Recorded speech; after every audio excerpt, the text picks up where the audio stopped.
Dan Illman, Mike Beer kicking off a pick 5 at Tampa Bay Downs on Sam F. Davis Saturday. Let's throw up the field for the Grade 3 Endeavour. We are going a mile and a 16th on the turf. Lots of folks are going to be singling to kick off their 50-cent pick 5 with the number 7, Got Stormy. 4 to 5 on the morning line. I think she's going to be considerably less than that at post time. And what a year she had in 2019. 4 wins. Winner of the 4-star Dave against the boys, second in the Breeders' Cup Mile. Listen, it's very hard to see her losing. That it is. She is going to be something less than 4 to 5 in this race. You mentioned that there'll be a lot of people singling, and how can you argue with that against this field? Let's talk the Timeform US pace projector for this race. And one of the good things about Got Stormy is her tactical speed. Last time out, she came from sort of mid-pack to win. Yeah. But she can win when close to the pace. And Timeform US believes that she will be close to the pace. And when you have a horse like the number 3, Jehazakat, who I would let go to the front, that's a nice target. Yeah, it's certainly true. I mean, listen, she might just find herself on the lead in this race because there's really not a ton of pace in this race, and that's really just one more thing to her advantage. She can get any kind of trip in any race, and she's not compromised whether they go fast or slow. Mark Cassie's also entered the number 1, AA Azula's Arch. Interesting that AA Azula's Arch is getting blinkers on. Some might think maybe she's in here as a rabbit. I never thought that she's fast enough to be one. She wants probably longer distances than a mile and a 16th, and she might want synthetic more than turf. I've always been a little bit of a fan of hers. I think that occasionally she outruns her odds. I'm curious to see what we get with the blinkers on. Recent bullet workout at Cassie's training center. I think that she is a board play, and she's going to be bigger than 12 to 1 in the line. She'll be a big price in this race. She's a maiden on turf as they enter this race. I'm not so sure that this shorter distance won't work for her. I know they've mostly concentrated on going longer with her, but I can see her running well going this shorter distance too. I mean, you have to go all the way back to her turf debut as a 3-year-old.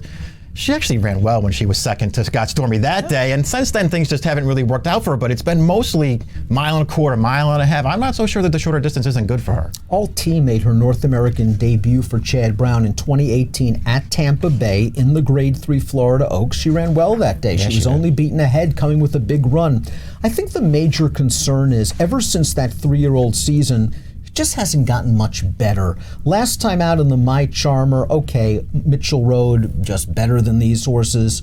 Came back to run second, a troubled second in the South Beach with an 87 buyer. The third horse came back to run second in the Grade 3 Marshua's River with a 91. That was a good field, but Alt just really hasn't been able to get over the hump against the better horses, and she's facing a real good one here. Yeah, I mean, as it turns out, she just never really turned out to be as good as it looked like she could be when she ran in that Florida Oaks in her stateside debut.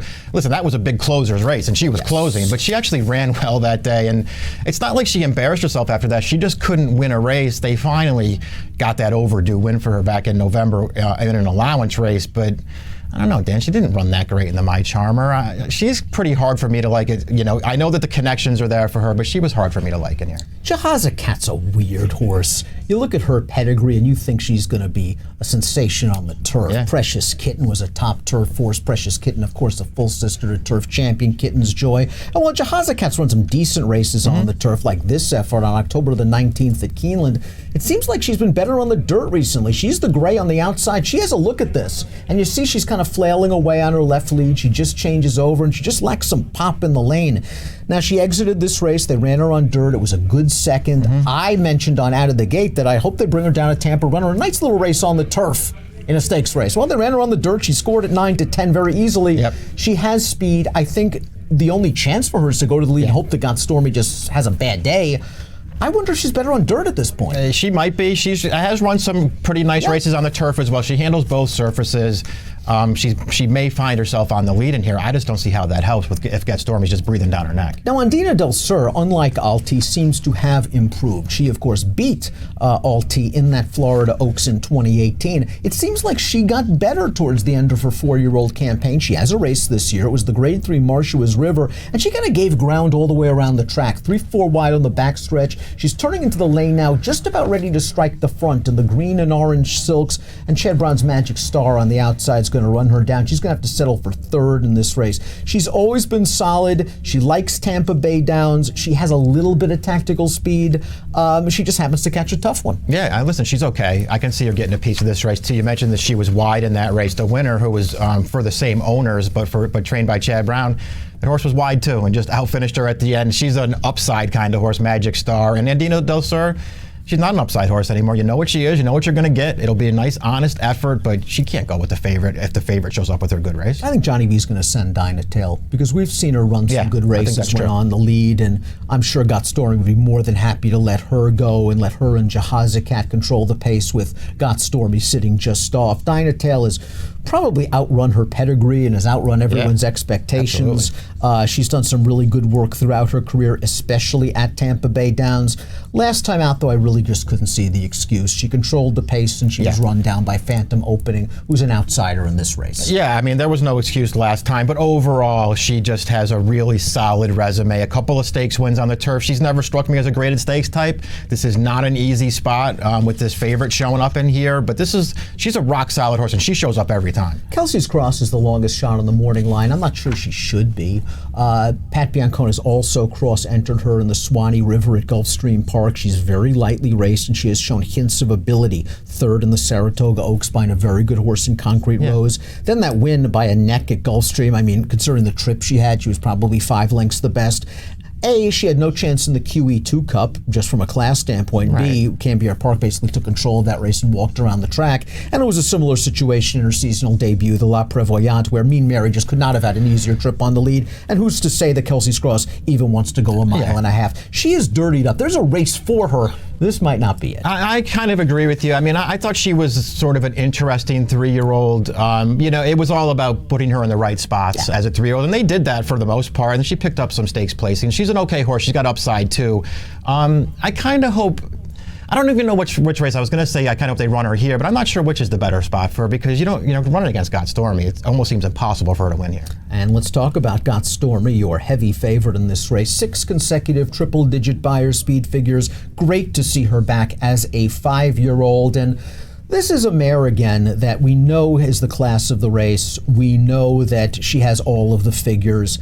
Is a 1.16 mile worrisome? I mean, she's tried it 3 times. It hasn't worked out. She's been a strict miler. But against this competition, I find that just to be really grasping for straws. I do too. Listen, maybe a mile is really her best distance, but her 1.16 races last year, in particular the Jenny Wiley, she ran great in that race and just couldn't get by to the lead in there, but she ran really well, and the distance is not supposed to beat her in here. She towers over these horses. Let's watch her win in the Matriarch, coming on the heels of seconds in the Breeders' Cup Mile and the Woodbine Mile. Pink Silks on the outside, just about ready to blow by the leaders, and she keeps right on going. Daddy is a legend, a nice closer, got the right setup. She's going to come for second.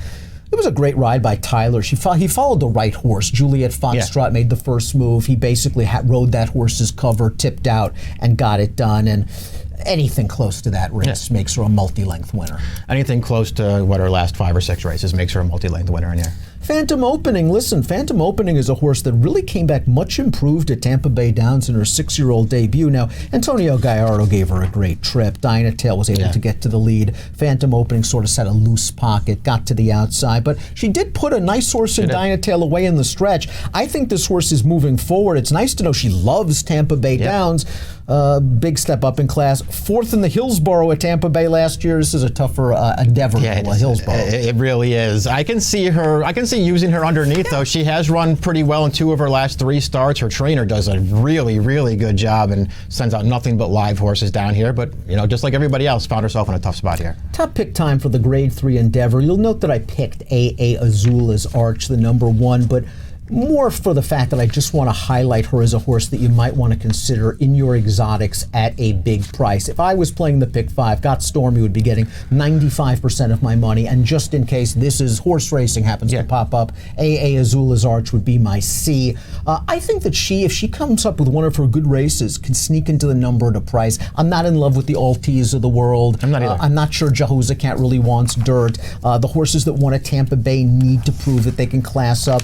Maybe she can get past an Andina Del Sur and crack a Cassie Exacta. She wouldn't be the first horse who was able to get by Andina Del Sur in the stretch of a race. I could certainly see it happening. I just happen to not be interested at all in betting against this. I completely understandable. Way the horse to beat has got Stormy. Again, 95% of my money in the pick fives. But I do want to spotlight A. Azula's Arches, maybe a horse you might want to consider in the exotics. 7-4-1-8 for Mike, 1-7-8-4 for me, with a lot of in the pick five on Got Storm. It's the Grade 3 Endeavour. Nice big day at Tampa Bay on Sam F. Davis Saturday. Approximate post 3:59 Eastern. Good luck.